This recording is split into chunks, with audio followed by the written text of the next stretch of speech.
이승만 건국과 격동의 시대 1장 젊은 날의 열정 감옥에서 싹튼 독립의 꿈 1890년대 말 한성 감옥의 어두운 독방에 한 젊은이가 갇혀 있었습니다.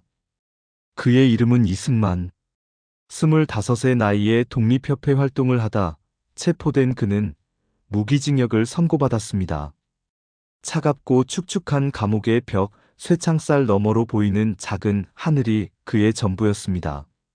하지만 이곳에서 그는 절망하지 않았습니다. 오히려 감옥은 그에게 새로운 세상을 여는 문이 되었습니다. 감옥에서 그는 우연히 서양 책들을 접하게 되었습니다. 성경과 영어 교재, 그리고 민주주의와 자유에 관한 책들이었습니다. 촛불을 켜고 밤새도록 책을 읽는 그의 모습은 마치 어둠 속에서 빛을 찾는 사람 같았습니다. 한 글자 한 글자 읽어내려가면서 그는 깨달았습니다. 조선이 살아남으려면 낡은 질서를 버리고 새로운 사상을 받아들여야 한다는 것을, 백성들이 주인이 되는 나라, 자유와 평등이 보장되는 나라를 만들어야 한다는 것을. 감옥 안에서 그는 동료 죄수들에게 글을 가르치기 시작했습니다. 한글과 영어, 그리고 성경을 가르치며 그들에게 희망을 심어주었습니다. 어둡고 절망적인 공간이 조금씩 배움의 터전으로 변해갔습니다. 그는 또한 기독교를 받아들였습니다. 신앙은 그에게 고난을 견디는 힘이 되었고, 조국의 독립을 위해 싸워야 한다는 사명감을 더욱 확고하게 만들어 주었습니다. 5년 7개월의 긴 옥살이 동안 그는 변화했습니다. 감옥에 들어올 때는 단순한 개혁가였지만, 나올 때는 독립운동가이자 사상가가 되어 있었습니다. 그는 일기에 이렇게 썼습니다. 이 어두운 감옥이 나에게는 학교였다. 고통이 나를 가르쳤고 책이 나를 깨우쳤다. 1904년 러일전쟁의 혼란 속에서 그는 특사로 풀려났습니다. 감옥 문을 나서며 그는 하늘을 올려다보았습니다. 자유의 공기가 폐 깊숙이 들어왔습니다. 하지만 밖의 세상은 더욱 암울했습니다. 일본의 침략은 날로 심해지고 있었고 조선은 빠르게 무너져가고 있었습니다. 그는 다짐했습니다. 이제 나의 인생은 조국의 독립을 위한 것이라고. 감옥에서 싹튼 독립의 꿈은 이제 그의 가슴 속에서 활활 타오르는 불꽃이 되었습니다. 그 불꽃은 앞으로 수십 년 동안 꺼지지 않을 것이었습니다. 젊은 이승만은 알고 있었습니다. 앞으로 가야 할 길이 험난하다는 것을. 하지만 그는 두려워하지 않았습니다. 감옥에서 배운 것은 지식만이 아니었습니다. 고난을 견디는 법, 희망을 잃지 않는 법, 그리고 꿈을 향해 나아가는 용기였습니다. 그는 새로운 세상을 향해 첫 발을 내디뎠습니다. 2장 망명길 하와이에서 외교로 싸우다 1905년 을사늑약이 체결되었습니다. 조선은 외교권을 빼앗기고 사실상 일본의 보호국이 되었습니다. 절망적인 상황 속에서 이승만은 결단을 내렸습니다. 미국으로 건너가 외교로 독립을 이루겠다고. 1904년 미국에 도착한 그는 프린스턴 대학교에서 정치학 박사 학위를 받았습니다. 한국인 최초의 미국 박사였습니다. 하지만 그에게 학위는 목적이 아니라 수단이었습니다. 조국의 독립을 위해 서양의 지식과 외교를 배우는 것이 목적이었습니다. 1913년 그는 하와이로 향했습니다. 그곳에는 사탕수수 농장에서 고된 노동을 하는 한인 이민자들이 있었습니다. 조국을 떠나 낯선 땅에서 땀 흘리며 살아가는 동포들을 보며 그의 가슴은 먹먹해졌습니다. 하지만 그는 알았습니다. 이들이야말로 조국 독립의 희망이라는 것을. 그는 한인학교를 세우고 교회를 조직하며 동포들을 하나로 묶기 시작했습니다.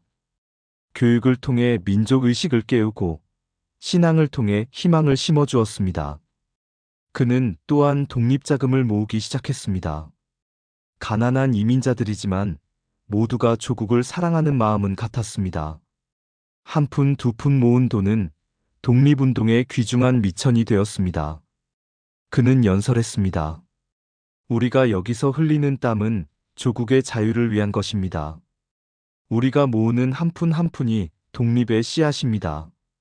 그의 말에 동포들은 눈물을 흘리며 주머니를 털었습니다. 동시에 그는 워싱턴을 오가며 외교 활동에 매진했습니다. 미국 정치인들을 만나고 신문에 기고하고 강연을 다니며 한국의 상황을 알렸습니다. 하지만 냉혹한 국제정치의 현실은 가혹했습니다. 미국은 일본과의 관계를 중시했고 작은 나라 조선의 목소리는 쉽게 묻혔습니다.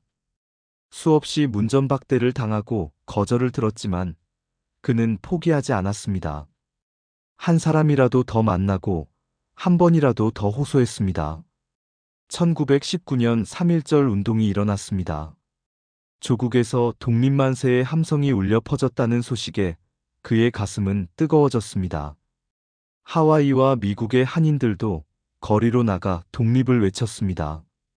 그의 상하이에서 대한민국 임시정부가 수립되었고 이승만은 초대 대통령으로 선출되었습니다. 비록 나라는 없었지만 정부는 있었습니다. 그는 임시정부를 대표해 국제사회에 한국의 독립을 호소했습니다. 하지만 임시정부 내부에서는 갈등이 일었습니다. 외교론과 무장투쟁론이 대립했고 노선 차이로 분열이 생겼습니다. 이승만은 외교만이 살 길이라고 믿었지만 다른 독립운동가들은 총과 칼로 싸워야 한다고 주장했습니다. 결국 그는 임시정부에서 탄핵되었고 다시 하와이로 돌아갔습니다. 외로웠습니다. 같은 목표를 가진 동지들과도 갈라서야 했습니다. 하지만 그는 멈추지 않았습니다. 하와이에서 워싱턴에서 그는 계속해서 펜을 들고 말을 했습니다. 조국은 멀리 있었지만 독립의 꿈은 가까이 있었습니다. 그는 믿었습니다. 언젠가 기회가 올 것이라고. 그날을 위해 준비해야 한다고. 외로운 망명길이었지만 그의 발걸음은 멈추지 않았습니다. 3장 광복의 환희와 귀국 새로운 조국의 희망. 1945년 8월 15일 운명의 그날이 왔습니다. 일본이 항복했습니다. 36년간의 식민 지배가 끝난 것입니다.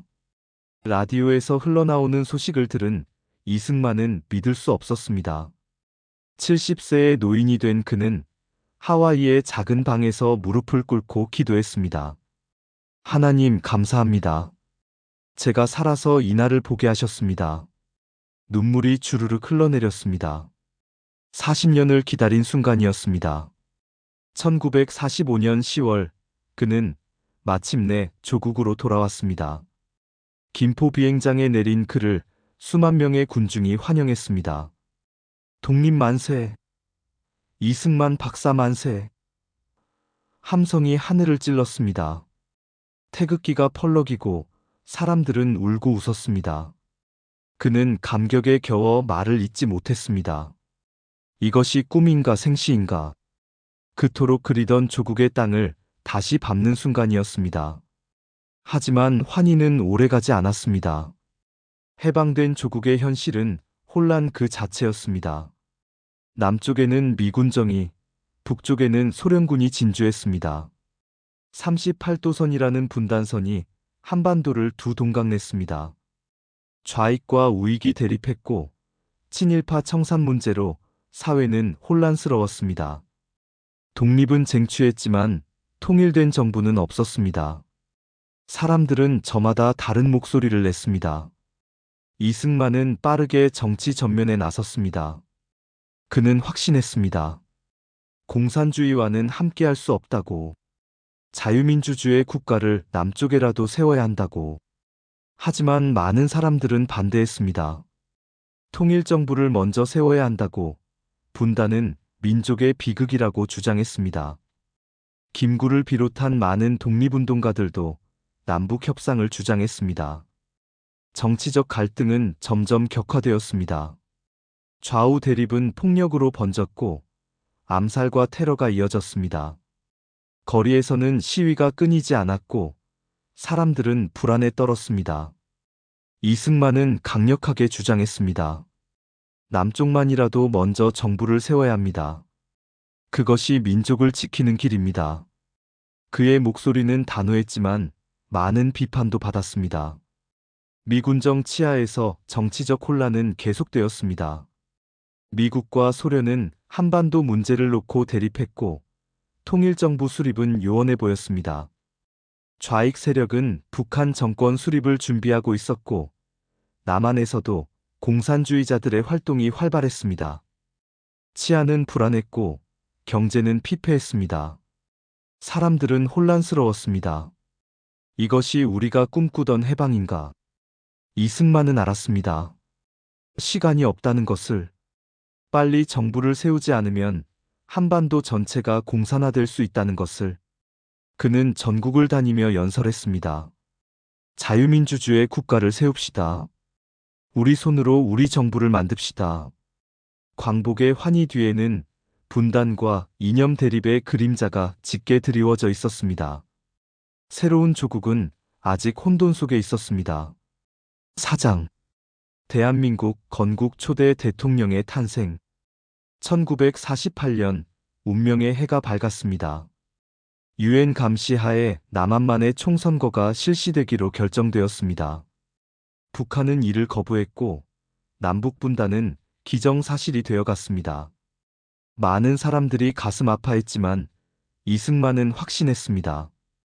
지금이 아니면 기회는 없다고. 자유민주주의 국가를 세우는 것이 민족을 지키는 길이라고. 5월 10일 첫 번째 총선거가 실시되었습니다.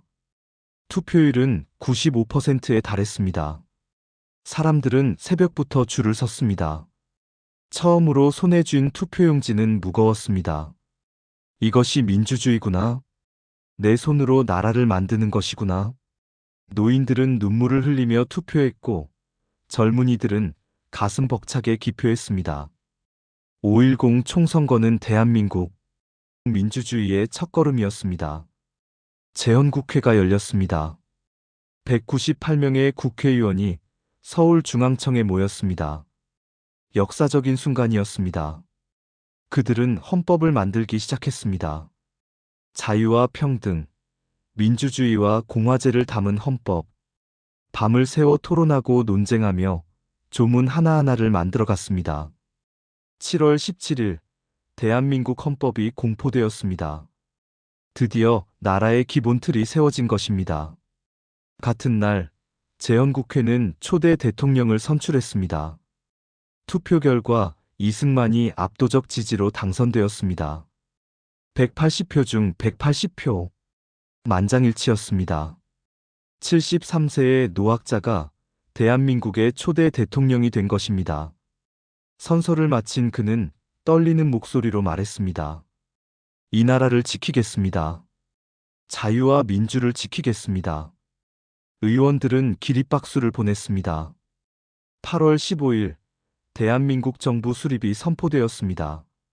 중앙청 광장에는 수많은 시민들이 모였습니다. 태극기가 바람에 펄럭이고 애국가가 울려 퍼졌습니다. 대한민국 정부 수립을 선포합니다. 이승만 대통령의 선언에 광장은 환호성으로 가득 찼습니다. 대한민국 만세, 자유 만세. 사람들은 울고 웃으며 서로를 끌어안았습니다. 일제로부터 해방된 지 3년 만에 우리의 정부가 탄생한 것입니다. 하지만 북한은 9월에 조선민주주의인민공화국을 선포했습니다. 한반도에 두 개의 정부가 생겼습니다. 분단은 고착화되었습니다. 이승만은 알았습니다. 이제 전쟁이 올 수도 있다는 것을. 북한은 무력 통일을 노리고 있었고 김일성은 소련과 중국의 지원을 받고 있었습니다. 불안한 평화가 한반도를 덮었습니다. 대한민국은 출발선에 섰습니다. 가난하고 분열되어 있었지만 희망은 있었습니다. 자유민주주의라는 든든한 기둥이 세워졌고 국민들의 열망이 있었습니다. 이승만 대통령은 밤낮으로 일했습니다. 정부를 조직하고 군대를 만들고 경제를 일으켜 세워야 했습니다. 산적한 과제들이 그를 기다리고 있었습니다. 건국의 기쁨과 함께 무거운 책임이 그의 어깨를 짓눌렀습니다. 5장 전쟁의 불길 6.25 전쟁의 비극 1950년 6월 25일 새벽 4시 북한군의 포성이 한반도를 뒤흔들었습니다. 38도선 전역에서 10만 대군이 남침을 시작했습니다. T-34 탱크가 굉음을 내며 남하했고 전투기들이 서울 상공을 폭격했습니다.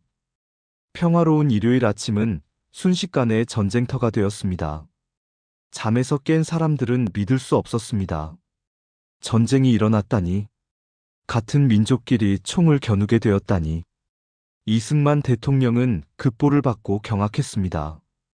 준비되지 않은 전쟁이었습니다. 한국군은 전차도 없고 중화기도 부족했습니다. 미국은 한국을 방어선에서 제외한다고 선언한 상태였습니다. 절망적인 상황이었습니다. 하지만 대통령은 결단했습니다. 서울을 지킵니다. 물러서지 않습니다. 정부는 비상계엄을 선포하고 총동원령을 내렸습니다. 하지만 전세는 급격히 기울었습니다.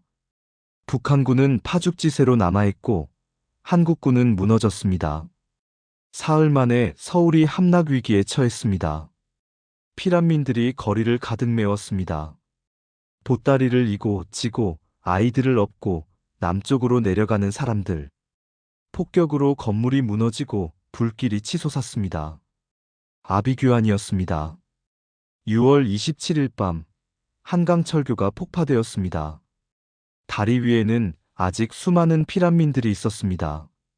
정부는 대전으로, 다시 대구로, 결국 부산까지 후퇴했습니다.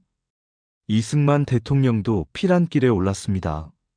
75세 노인의 피란길은 고단했지만 그는 포기하지 않았습니다. 부산 임시 수도에서 그는 전쟁을 지휘했습니다. 미군이 참전했고 유엔군이 결성되었습니다. 메가더 장군의 인천 상륙작전이 성공하며 전세가 역전되었습니다. 9월 28일 서울이 수복되었습니다. 국군과 유엔군은 북진을 계속했습니다. 하지만 10월 중공군이 개입했습니다. 인해 전술로 밀려내려오는 중공군 앞에 국군과 유엔군은 다시 후퇴했습니다. 일사후퇴. 다시 서울을 내주고 남으로 내려갔습니다. 혹독한 겨울, 피란길은 눈물과 죽음으로 가득했습니다. 흥남부두에서 배를 타지 못한 피난민들의 절규, 헤어진 가족들의 통곡. 전쟁은 모든 것을 파괴했습니다. 부산에서 이승만은 군과 국민을 독려했습니다. 우리는 이깁니다. 끝까지 싸웁니다. 라디오 방송을 통해 그의 목소리가 전국에 울려 퍼졌습니다. 국민들은 그 목소리를 듣고 희망을 잃지 않으려 애썼습니다. 전선에서는 젊은이들이 피를 흘렸고 후방에서는 국민들이 버텼습니다. 폐허 속에서도 나라를 지키려는 의지는 꺾이지 않았습니다. 1951년 전선은 38도선 부근에서 교착되었습니다. 휴전 협상이 시작되었지만 이승만은 반대했습니다. 통일 없는 휴전은 안 됩니다. 하지만 국제 정세는 휴전을 원했고 1953년 7월 27일 휴전협정이 체결되었습니다. 3년간의 전쟁이 끝났습니다. 하지만 통일은 이루지 못했습니다. 수백만 명이 죽고 다쳤으며 1,000만 명이 이산 가족이 되었습니다. 국토는 폐허가 되었습니다. 전쟁의 상처는 깊고 아팠습니다. 6장 장기 집권과 민심의 균열. 전쟁이 끝난 뒤 대한민국은 폐허였습니다. 부산으로 돌아온 정부는 재건에 착수했습니다. 이승만 대통령은 경제 부흥을 외쳤습니다. 미국의 원조를 받아 공장을 짓고 도로를 깔았습니다. 전쟁 고아들을 위한 보육원이 세워지고 학교가 다시 문을 열었습니다. 국민들은 악착같이 살았습니다. 빈곤 속에서도 희망을 잃지 않고 일하고 배웠습니다. 조금씩 나라는 일어서기 시작했습니다. 하지만 정치는 어두워지고 있었습니다. 이승만은 장기 집권을 위해 헌법을 고치기 시작했습니다. 1952년 부산 정치파동. 계엄령을 선포하고 국회의원들을 감금한 채 직선제 개헌을 강행했습니다. 1954년에는 초대 대통령에 한해 중임 제안을 철폐하는 4.4.5입 개헌을 통과시켰습니다. 민주주의의 이름으로 세운 나라에서 민주주의가 후퇴하고 있었습니다. 자유당 정권의 부패도 심해졌습니다. 권력 주변에는 부정축제를 일삼는 사람들이 모여들었습니다. 이기붕을 비롯한 측근들은 권력을 사유화했고 정경유착이 만연했습니다. 야당은 탄압받았습니다. 조봉암 같은 야당 지도자는 간첩 혐의로 사형당했습니다. 언론은 검열당했고 비판적인 목소리는 억압당했습니다. 민주주의는 껍데기만 남았습니다. 국민들의 불만은 쌓여갔습니다. 경제는 조금씩 나아지고 있었지만 빈부격차는 커졌습니다. 특권층은 배를 불렸지만 서민들은 여전히 가난했습니다. 청년들은 일자리가 없어 방황했고 지식인들은 좌절했습니다. 이것이 우리가 꿈꾸던 나라인가? 사람들은 속으로 물었습니다. 독립운동을 했던 노 대통령은 언제부터 독재자가 되었는가? 이승만 자신은 자신이 옳다고 믿었습니다. 나라를 지키려면 강력한 지도력이 필요하다. 북한의 위협 앞에서 우리는 단결해야 한다. 그는 진심으로 나라를 걱정했습니다. 하지만 방법이 잘못되었습니다. 민주주의를 지키기 위해 민주주의를 훼손하고 있었습니다. 권력은 그를 변화시켰습니다. 측근들은 그에게 진실을 말하지 않았습니다. 국민들의 불만이 얼마나 큰지, 부정부패가 얼마나 심각한지 보고하지 않았습니다. 대통령은 점점 고립되어 갔습니다. 경무대 안에서 그는 여전히 존경받는 지도자였지만 밖에서는 민심이 떠나고 있었습니다. 건국의 아버지는 점점 권력의 노예가 되어가고 있었습니다. 1960년이 다가왔습니다. 3월 15일 정부통령 선거가 예정되어 있었습니다. 자유당은 이번에도 이승만과 이기붕의 당선을 위해 모든 수단을 동원할 준비를 했습니다. 야당 후보 조병욱이 선거를 앞두고 급서하면서 대통령 선거는 사실상 무풍지대가 되었습니다. 하지만 부통령 선거는 달랐습니다. 자유당은 이기붕을 당선시키기 위해 대대적인 부정을 계획했습니다. 국민들은 지켜보고 있었습니다.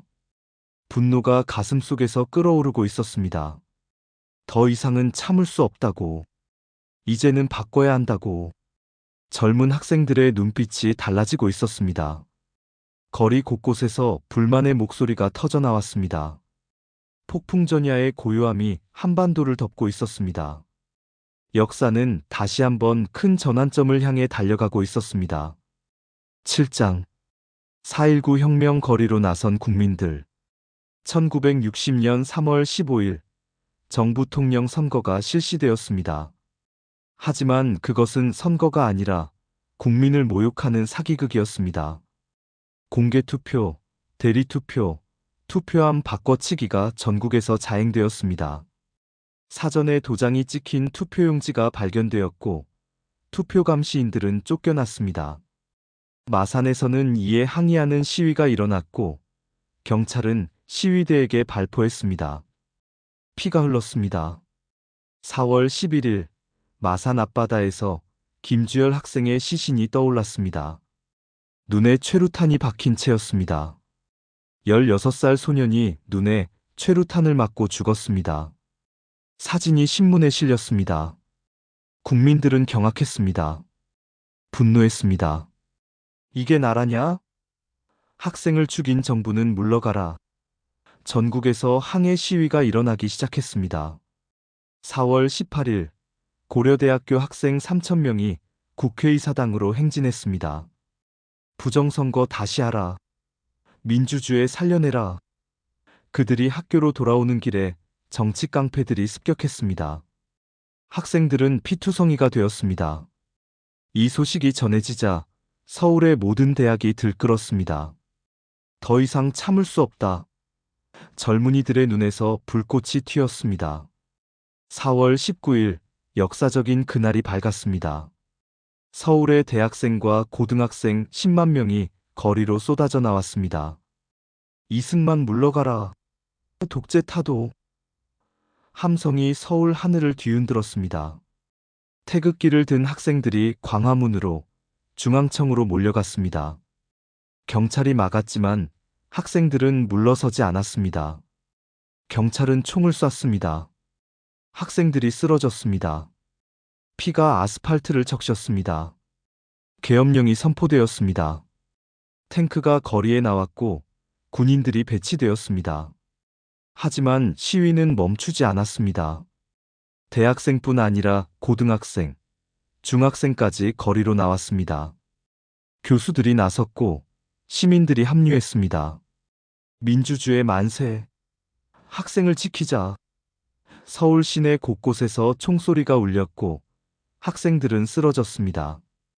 186명이 목숨을 잃었고 수천 명이 다쳤습니다. 경무대는 포위되었습니다. 성난 군중이 대통령 관저를 향해 몰려왔습니다. 이승만은 창밖을 내다보았습니다. 태극기를 든 학생들이 물러가라고 외치고 있었습니다. 그의 가슴은 무너져 내렸습니다. 나를 위해 목숨을 바쳤던 국민들이 이제 나를 저주하고 있다니. 건국한 나라의 국민들이 나를 쫓아내려 하고 있다니. 4월 26일, 이승만은 하야 성명을 발표했습니다. 국민이 원한다면 물러나겠습니다. 떨리는 목소리로 읽는 성명서. 85세 노인의 눈에는 눈물이 고였습니다. 12년간의 집권이 끝나는 순간이었습니다. 거리에서는 환호성이 터졌습니다. 우리가 이겼다. 민주주의 만세. 학생들은 기쁨의 눈물을 흘리며 서로를 껴안았습니다. 피로 쟁취한 승리였습니다. 4.19 혁명은 대한민국 역사의 전환점이었습니다. 독재에 맞선 국민들이 승리했습니다.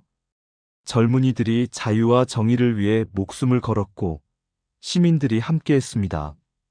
국민이 주인이다. 이 진리를 온몸으로 증명한 날이었습니다. 희생은 컸지만 얻은 것도 컸습니다. 민주주의는 공짜가 아니라는 것, 지키려면 싸워야 한다는 것을 배웠습니다.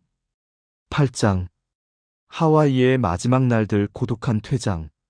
1960년 5월 29일, 이승만은 김포공항을 떠났습니다. 그가 3년 전 환호 속에 돌아왔던 바로 그 공항이었습니다.